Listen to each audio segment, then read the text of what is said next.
7 days. That's all it took to erase 8 months of dollar stability and trigger the steepest currency collapse since early 2022. Right now, the US dollar is falling against everything. Euros, yen, pounds, gold, silver, even commodities. And if you have money in a savings account, a retirement fund, or any dollar-denominated asset, you just lost purchasing power. You don't feel it yet, but the bleeding has already started. This wasn't a gradual slide. This was a collapse. 7 consecutive days of selling that broke through technical support levels analysts thought would hold. The dollar index, the measure tracking dollar strength against every major global currency simultaneously, just cratered to levels not seen since early 2022. And if you think this is just some arcane currency fluctuation that doesn't affect you, you're about to learn why this crash signals something far more significant than a bad week in forex markets. Because the dollar didn't just fall against other paper currencies. It fell against gold, which just hit all-time highs. It fell against silver, which spiked 12% in 2 weeks. It fell against anything that isn't a government-backed promise to pay. Let me show you what this means for anyone holding dollars. Meet Sarah, a 52-year-old teacher in Ohio with $180,000 in her savings account, money she's been accumulating for 20 years for retirement. In the past 7 days alone, the dollar's decline means her purchasing power for imported goods, cars, electronics, vacations abroad, fell by approximately 3%. That's $5,400 in real value evaporated. She didn't do anything wrong. She didn't make bad investments. The currency she was forced to save in just became worth less. Multiply Sarah by 150 million Americans holding dollar savings, and you see the scale of wealth destruction happening silently right now. The dollar had been remarkably resilient for months despite everything happening. Trump's attacks on the Federal Reserve, tariff chaos, geopolitical instability. The currency held steady, absorbing shocks that should have triggered major sell-offs. Markets seemed to accept that American institutional strength would override political dysfunction. That assumption just broke. Something changed in the past week that fundamentally altered how global investors perceive dollar safety. And once perception shifts in currency markets, reversing it takes years, not weeks. The dollar isn't collapsing into hyperinflation tomorrow. That's not how reserve currency erosion works. But what just happened represents the acceleration of a process that, once it gains momentum, becomes nearly impossible to stop. Because currency markets operate on confidence. And confidence, once broken, doesn't return easily. Let me show you what triggered this crash, why the immediate catalysts mask deeper structural problems, how the background forces driving dollar weakness have been building for months, and why this particular decline matters more than previous sell-offs. Because this isn't just another dip in a volatile market. This is the market telling you that the architecture supporting 80 years of dollar dominance is starting to crack. And cracks in reserve currency systems don't repair themselves. What triggered the crash? 3 specific events in 7 days. The first trigger was Greenland. Not the idea of acquiring Greenland, which markets had already priced in as Trump bluster. What spooked investors was the specific threat to use military force against a NATO ally combined with talk of rewriting borders through coercion. Currency traders don't particularly care about geopolitical ideology. They care about predictability. The post-World War II order, whatever its flaws, provided a framework where advanced economies didn't threaten military action against each other over territorial disputes. That framework created the stability necessary for the dollar to function as a global reserve currency. Trump's Greenland statements signaled that this framework might no longer constrain U.S. actions. If the United States is willing to threaten force against Denmark, a NATO member and close ally, over territorial acquisition, what does that mean for the broader rules-based system that underpins international commerce? What does it mean for the assumptions that have governed global trade for 80 years? European markets reacted immediately. The euro strengthened.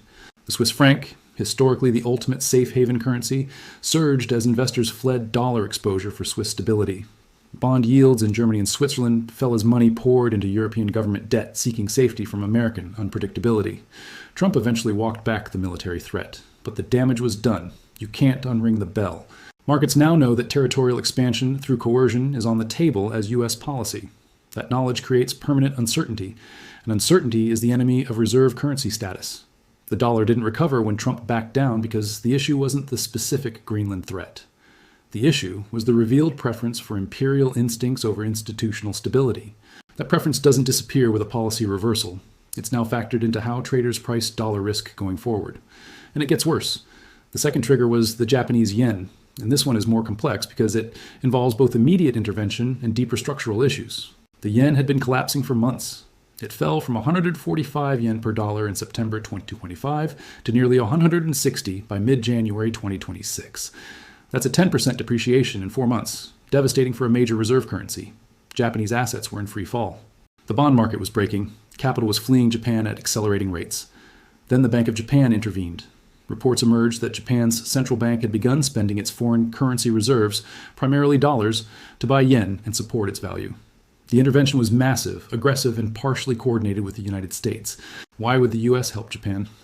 2 reasons. First, Trump views a weak yen as giving Japanese exporters unfair advantage. Second, Japanese institutions hold enormous U.S. Treasury bonds. If they face losses at home, they sell treasuries to raise cash, pushing U.S. yields higher. The Fed had direct interest in stabilizing Japan to prevent Treasury liquidation. The intervention worked temporarily. The yen strengthened from 160 to 154. But here's the critical point that most analysts are missing, that yen recovery directly contributed to dollar index decline. The yen represents approximately 15% of the dollar index basket.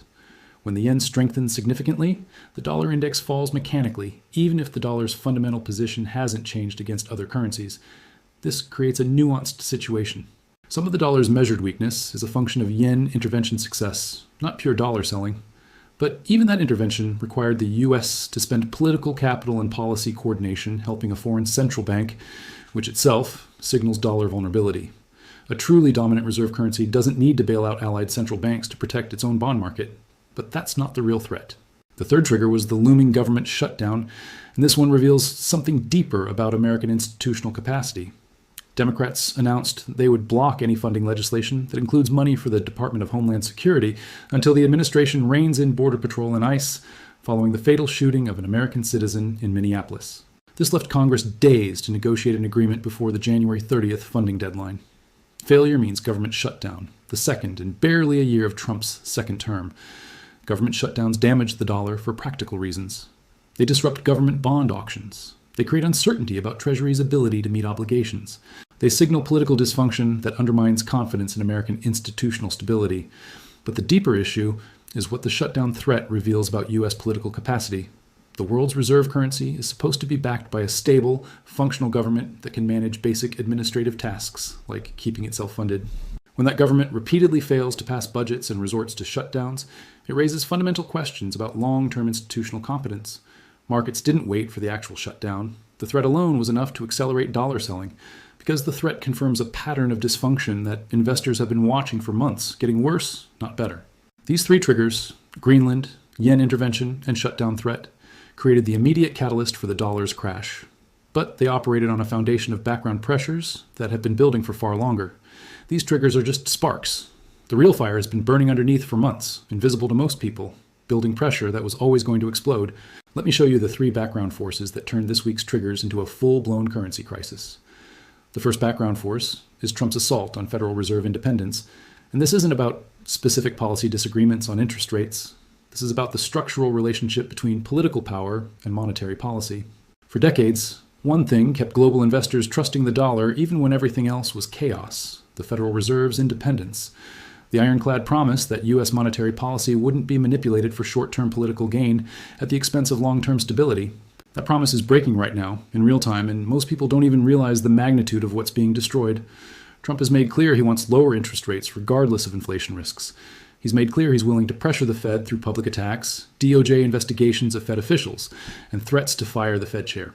He's made clear he views Fed independence as an obstacle to his economic agenda rather than a protection for dollar holders worldwide. This creates a specific risk: inflation eroding real dollar value over time. If the Fed becomes politically captured and cuts rates to satisfy presidential demands, despite inflationary conditions, the dollar loses purchasing power. That expectation of future inflation reduces current demand for dollar-denominated assets.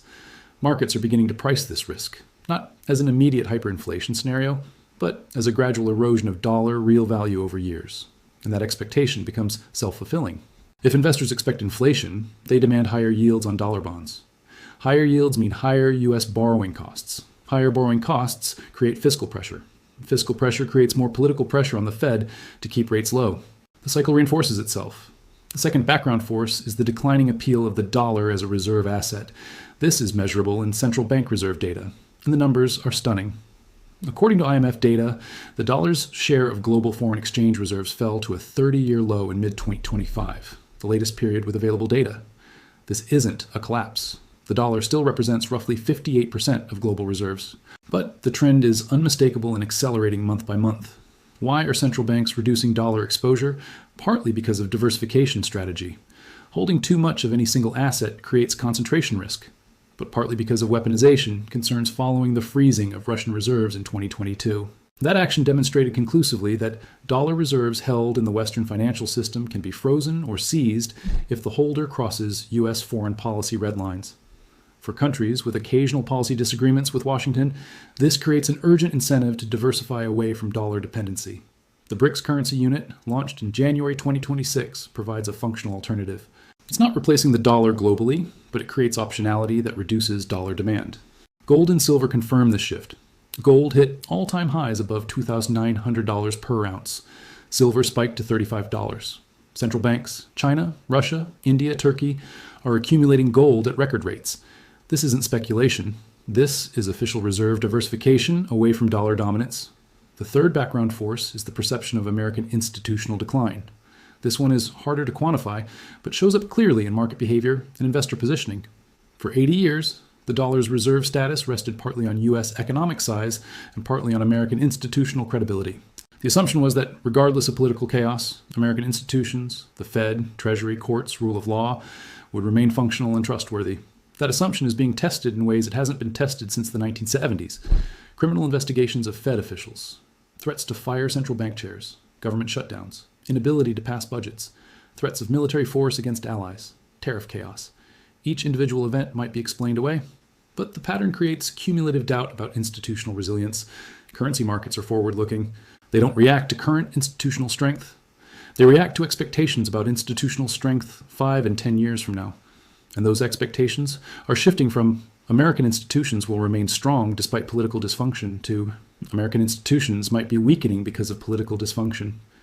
It accumulates slowly through repeated shocks that erode confidence incrementally.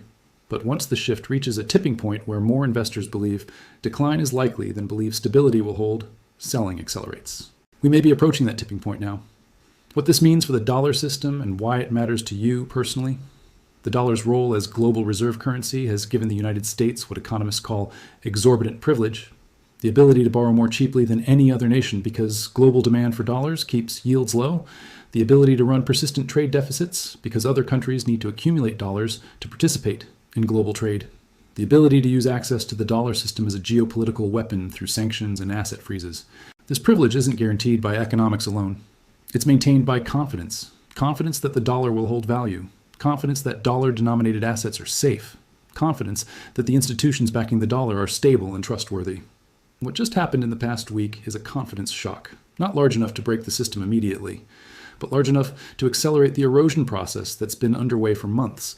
This manifests in several ways that affect real people. First, borrowing costs rise. As the dollar weakens and investors demand higher yields to compensate for currency and inflation risk, the U.S. government pays more to service its debt. The U.S. government owes $36 trillion. That's $36,000, more than the GDP of China and Japan combined. And here's the killer. Every single percentage point increase in interest rates costs an additional $360 billion per year in interest payments. That's the entire NASA budget, 12 times over, just to service the interest on money we already borrowed. Now imagine rates go up 2%, 3%, 4%. The math becomes catastrophic to the federal budget.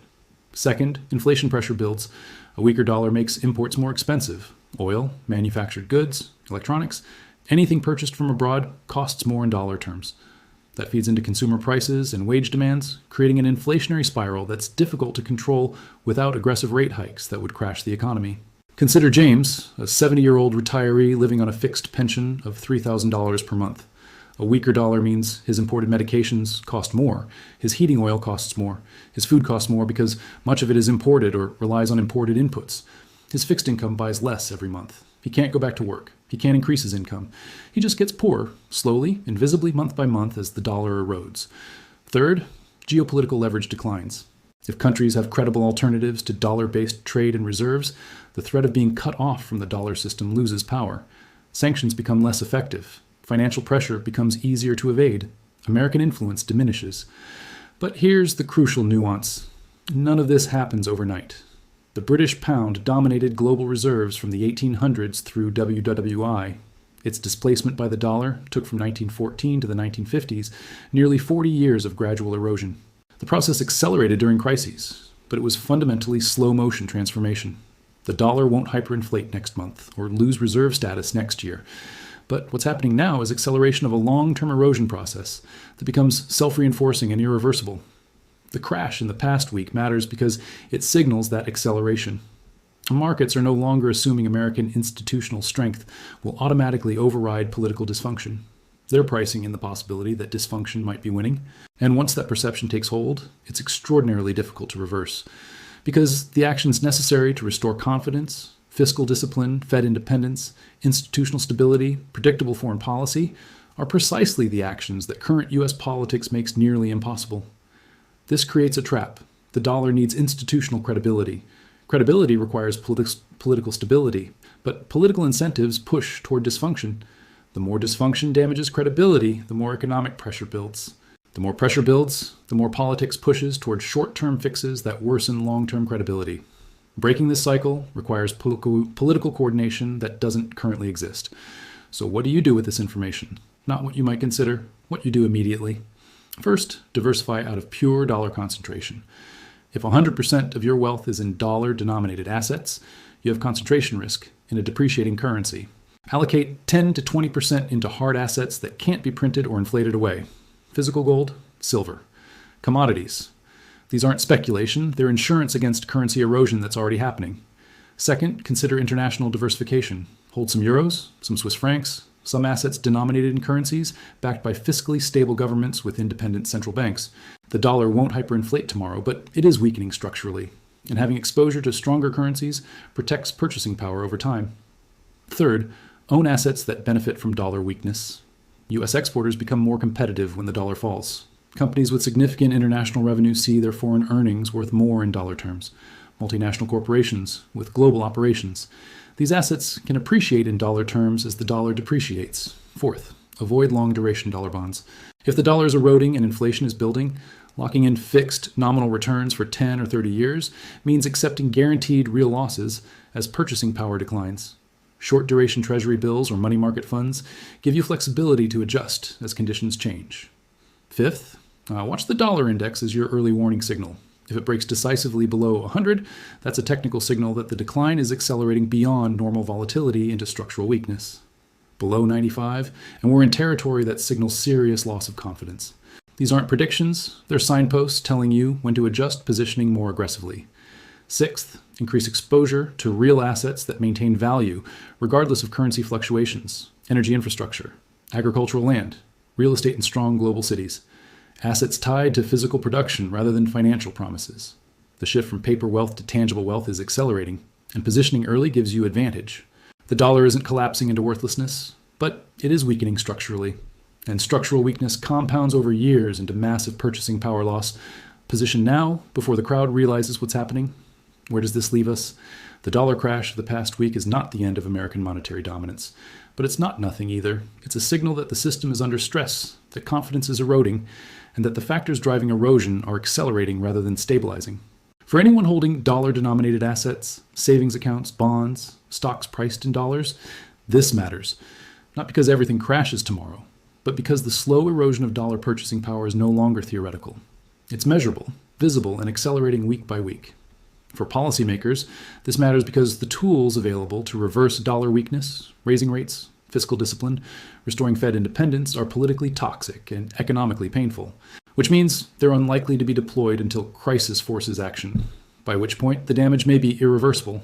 For the global system, this matters because the transition from dollar dominance to a multipolar currency system, dollars, euros, yuan, BRICS units, gold, creates volatility, instability, and unpredictability that makes long-term planning difficult for businesses, governments, and individuals. The era of unquestioned dollar supremacy ended years ago.